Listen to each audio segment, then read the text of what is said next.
Digital যুগে আমাদের প্রায় সবারই কিন্তু এই অভিজ্ঞতাটা আছে। একটা মেসেজ পাঠানো হলো আর তারপর অপর প্রান্ত থেকে কোনো উত্তরই নেই, একেবারে চুপ। তো আজ আমরা এই ডিজিটাল নীরবতার পিছনের দুটো খুব গুরুত্বপূর্ণ কারণ নিয়ে কথা বলবো। একটা হলো অহংকার আর অন্যটা হলো আবেগীয় সুরক্ষা। কখনো কি এমন হয়েছে যে একটা টেক্সট পাঠিয়ে ঘন্টার পর ঘন্টা বা হয়তো দিনের পর দিন অপেক্ষা করা হচ্ছে, কিন্তু কোনো উত্তরই আসছে না? অপর প্রান্তের এই নীরবতাটা কিন্তু আমাদের মনে হাজারটা প্রশ্ন তুলে দেয়। রাগ হচ্ছে নাকি উদ্বেগ, নাকি পুরোটাই উপেক্ষা? এই অনুভূতিটা বেশ পরিচিত, তাই না? আসলে এই চুপ করে থাকার কারণটা প্রায়ই কখনোই এত সোজাসাপটা হয় না। এর পেছনে সাধারণত দুটো খুব শক্তিশালী মানসিক অবস্থা কাজ করে। একদিকে থাকতে পারে অহংকারের খেলা, আর অন্যদিকে নিজেকে বাঁচানোর একটা চেষ্টা। চলুন প্রথমে অহংকারের দিকটাই একটু তলিয়ে দেখা যায়।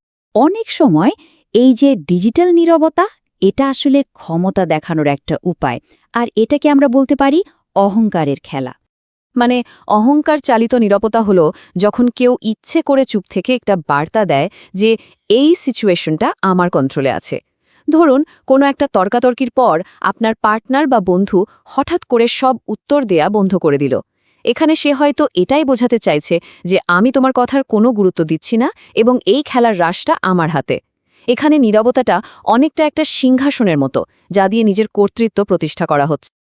এই ধরনের নীরবতার কিন্তু কিছু স্পষ্ট লক্ষণও আছে। যেমন ধরুন, তর্কে হেরে যাওয়ার ভয় পেলে চুপ করে গিয়ে নিজের আধিপত্যটা ধরে রাখা। এটা কিন্তু এক ধরনের জেতার কৌশল। আবার কাউকে শাস্তি দেওয়ার জন্য ইচ্ছে করে মেসেজের উত্তর না দেওয়া, এটাও এর মধ্যেই পড়ে। এখানে প্রত্যেকটা আচরণই আসলে ক্ষমতা দেখানোর একটা চেষ্টা। আর এটাই হলো আসল কথা। যখন অহংকার কাজ করে তখন নীরবতাটা কিন্তু কোনো ভুল বা দুর্ঘটনা নয়। এটা একটা খুব পরিকল্পিত কৌশল, পরিস্থিতিকে নিজের দিকে ঘুরিয়ে আনার একটা সচেতন চেষ্টা। কিন্তু সব নীরবতাই কি এই ক্ষমতার খেলা? না, একদমই না। চলুন এবার মুদ্রার অন্য পিঠটা দেখি, আর সেটা হলো আবেগীয় সুরক্ষার প্রাচীর। দেখুন, এখানে নীরবতাটা কোনো সিংহাসন নয়, বরং এটা একটা ঢালের মতো। ভাবুন তো, কেউ এমন একটা মেসেজ পাঠালো যা আপনাকে ভীষণভাবে আঘাত করল বা প্রচণ্ড চাপে ফেলে দিল। তখন উত্তর না দিয়ে নিজেকে একটু গুটিয়ে নেওয়াটাই তো স্বাভাবিক মনে হতে পারে, তাই না? এটা ক্ষমতা দখলের কোনো চেষ্টা নয়, বরং নিজেকে সামলানোর, নিজেকে সুরক্ষিত রাখার একটা উপায়। বিষয়টা ঠিক কিভাবে ঘটে চলুন একটু দেখি। প্রথমে একটা খুব কঠিন বা স্ট্রেসফুল বার্তা এলো, যেটা মনে প্রচণ্ড চাপ তৈরি করল। এর ফলে মনে ভয় বা উদ্বেগ তৈরি হলো। আর সেই মানসিক চাপ থেকে নিজেকে বাঁচাতে আর একটু নিরাপদ বোধ করতে মানুষটা সাময়িকভাবে চুপ করে যায়, নিজেকে একটু সময় দেয়। সুতরাং এই দুই ধরনের নীরবতার মধ্যে মূল পার্থক্যটাই হলো উদ্দেশ্য। একটা করা হয় অন্যের ওপর প্রভাব খাটানোর জন্য, আর অন্যটা হলো নিজেকেই মানসিক আঘাত থেকে বাঁচানোর জন্য। বেশ, কিন্তু প্রশ্নটা হলো, আমরা বুঝব কিভাবে কোনটা অহংকার থেকে আসছে আর কোনটা নিজেকে বাঁচানোর চেষ্টা? এর উত্তরটা কিন্তু কিছু লক্ষণের মধ্যেই লুকিয়ে আছে।